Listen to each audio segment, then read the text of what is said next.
ಎಲ್ಲರಿಗೂ ನಮಸ್ಕಾರ. ನಮ್ಮ ಸರ್ಕಾರವು ಅಧಿಕಾರಕ್ಕೆ ಬಂದಾಗಿನಿಂದ ಬಾಬಾ ಸಾಹೇಬ್ ಅಂಬೇಡ್ಕರ್ ಅವರ ಸಂವಿಧಾನದ ಆಶಯಗಳ ಕುರಿತು ಜನಜಾಗೃತಿ ಮೂಡಿಸುವ ದಿಕ್ಕಿನಲ್ಲಿ ಸಾಕಷ್ಟು ಕೆಲಸಗಳನ್ನು ಮಾಡುತ್ತಿದೆ.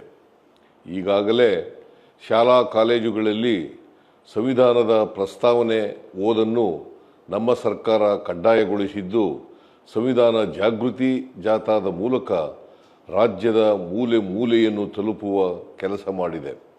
ನಮ್ಮ ಸರ್ಕಾರದ ಈ ಕೆಲಸವು ದೇಶಾದ್ಯಂತ ಸದ್ದು ಮಾಡಿದೆ.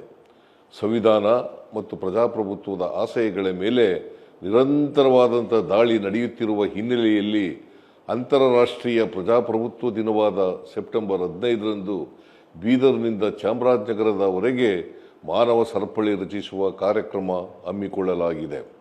ಪ್ರಜಾಪ್ರಭುತ್ವದ ಮೌಲ್ಯಗಳನ್ನು ಎಲ್ಲೆಡೆ ಹರಡುವ ಉದ್ದೇಶದಿಂದ ಹಮ್ಮಿಕೊಂಡಿರುವ ಈ ಕಾರ್ಯಕ್ರಮದಲ್ಲಿ 40 ಲಕ್ಷಕ್ಕೂ ಹೆಚ್ಚು ಜನರು ಮಾನವ ಸರಪಳಿ ರಚಿಸಲಿದ್ದು, ವಿನೂತನ ಕ್ಷಣಕ್ಕೆ ಸಾಕ್ಷಿಯಾಗಲಿದ್ದಾರೆ.